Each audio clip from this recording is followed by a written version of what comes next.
रघुवंश तिलक से पुरुषोत्तम लखे गंगा स्नान से श्रीराम नाम।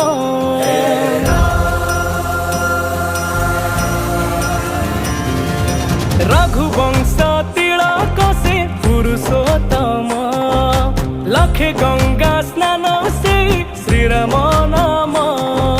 500 बरसर प्रतीक्षा सारी फेरुचंती धरा धमे धर्म धरी। घंटा घंटा हुलहुली 5 दीप दिय जाली सज करी रखी था।